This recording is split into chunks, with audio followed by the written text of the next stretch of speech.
Você sabe qual é o verdadeiro significado da graça de Cristo sobre nós? Vem comigo que eu vou te ajudar a entender a profundidade da graça do nosso Senhor Jesus. E se você gosta desse tipo de conteúdo, já se inscreve no canal que eu vou te ajudar a entender melhor a Bíblia. Por aqui fazemos devocional e assim vamos crescendo juntos na fé. Romanos capítulo 5, versículo 16 diz que pelo pecado de um só homem a humanidade foi condenada, e por meio de um só, aqueles que foram condenados pelo pecado receberão o perdão e serão salvos por meio do arrependimento, através da graça por Cristo, aquele que veio para a justificação dos pecados de todos que foram condenados pelo pecado de Adão. Quando Jesus foi levado à cruz, os discípulos temeram e na sua morte ele os deixaram. Provavelmente eles pensaram, ele se foi, como ele próprio nos havia dito que aconteceria. Os discípulos andavam temerosos, mas Jesus disse aos seus discípulos que não os deixaria só, pois a crucificação não era o fim. Jesus diz, eu não vos deixarei desamparados, eu voltarei para estar todos os dias com vocês. Com essa fala de Jesus, nós podemos ver que a graça não termina com Jesus morrendo na cruz, nos dando a salvação, como muitos pensam. Digo isto com o temor de não diminuir o valor da eternidade com Cristo, mas a graça começou no coração de um Deus amoroso, passou pela cruz e nos acompanha até os dias de hoje, por toda a eternidade. O que eu quero dizer é que a graça do nosso Senhor Jesus Cristo, não só nos salvou, mas nos livra diariamente das tentações, aflições que nos fazem sofrer. Lá em Mateus 28, verso 20, parte B, Jesus diz, eis que estou convosco todos os dias, até a consumação dos séculos. E um dos maiores privilégios que a graça do nosso Senhor Jesus nos dá é que Deus não está apenas nos visitando como no tempo da lei, no tempo do Velho Testamento. Ele está habitando em nós. João 14, verso 23 diz, respondeu-lhe Jesus, se alguém me amar, guardará minha palavra, e meu Pai o amará, e viremos a ele e faremos morada nele. Ele escolheu residir em nós para sermos encharcados de sua graça, fez dessa forma para sermos guiados por Ele. Somos residência do Senhor, somos endereço de Deus, somos o testemunho vivo do Evangelho de Jesus, somos morada do Espírito Santo. Diante de tudo que Jesus fez por nós, às vezes negamos a Jesus com consciência do que estamos fazendo, ou sem perceber, negamos quando não confiamos nele, quando não damos ouvido à sua voz, negamos quando quebramos os seus princípios, quando julgamos, negamos quando achamos ter controle da nossa vida, quando não nos esvaziamos de nós mesmos para que sejamos cheios dele, negamos quando achamos que estamos certos e não nos arrependemos dos nossos pecados.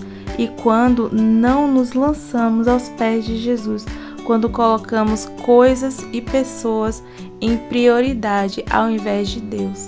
Na cruz, o preço foi pago e podemos dizer que não é possível separar a graça da cruz. Cruz e graça formam uma unidade inseparável.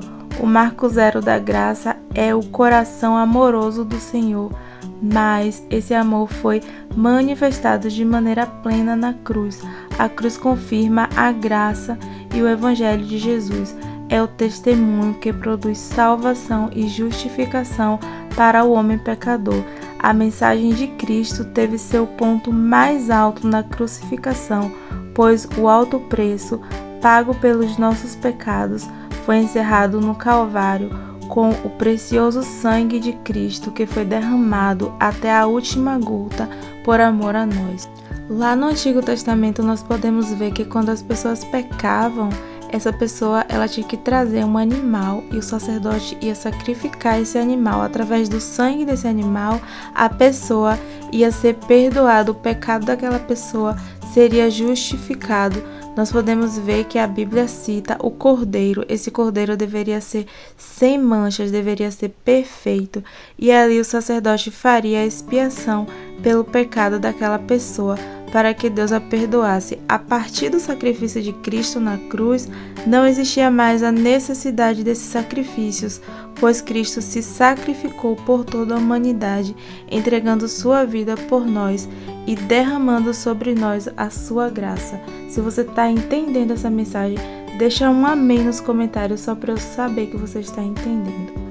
Como já foi dito, não é possível separar a graça da cruz, pois fomos justificados através do Cordeiro imolado na cruz, que foi Jesus, que é Jesus. Jesus pagou o preço para que a graça se manifestasse em nós, para que pudéssemos alcançar a salvação e ser livres do pecado. Tudo na nossa vida precisa ser pela graça a partir da cruz. Não podemos achar que recebemos algo de Jesus por mérito próprio.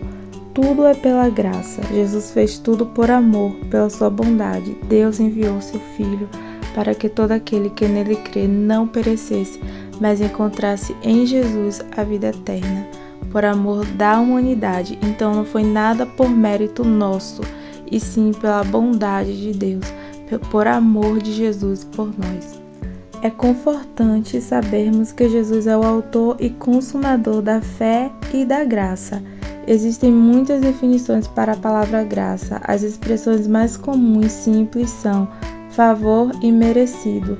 Todavia, quero definir graça da seguinte maneira: graça é Deus se fazendo homem, assumindo nosso lugar para nos dar salvação eterna e também provisão diária. A graça divina do nosso Deus se manifesta em dois aspectos para nos substituir. Em primeiro lugar, Jesus, por meio de sua graça, nos substituiu para que nós fôssemos salvos do inferno, para que nossas almas não perecessem no tormento eterno. Olha o que a Bíblia diz em Gálatas capítulo 3, versículo 13. Cristo nos resgatou da maldição da lei, fazendo-se maldição por nós, porque está escrito: maldito todo aquele que for pendurado no madeiro. Então, Cristo, ele carregou todos os nossos pecados. Aquilo que era para nós, aquele peso que era para nós, aquela morte que era para nós, Cristo levou, e ele era inocente. E a partir do momento que ele levou sobre ele todas as nossas imperfeições, ele, sendo perfeito, se tornou imperfeito. Ele, sendo bendito, se tornou maldito por nós. Então, que nós possamos ser gratos e dar valor ao sacrifício de Cristo naquela cruz. E se você quer entender ainda mais sobre a graça de Jesus, leia o livro de Romanos. O livro de Gálatas também vai falar muito, ali os primeiros capítulos, sobre a graça. Olha o que fala no versículo 17 de Romanos, capítulo 5, versículo 17. Porque se pela ofensa de um só a morte reinou por este, que é Adão, muito mais os que receberam a abundância da graça e o dom da justiça reinarão em vida por um só, que é Jesus Cristo. Ou seja, muitos alcançaram a morte pela ofensa de Adão, pelo pecado de Adão, mas muito mais alcançaram a salvação pela graça em Cristo Jesus. E quando o cristão passa a entender o verdadeiro significado da graça de Jesus sobre a vida dele, ele começa a amar a Jesus verdadeiramente e a amar a Deus, porque ele entende o que aconteceu, que por Adão o pecado entrou e ele herdaria a morte, mas Cristo veio e o libertou. E quando você se aprofunda nesse estudo, você entende com detalhes o que realmente Cristo fez por você.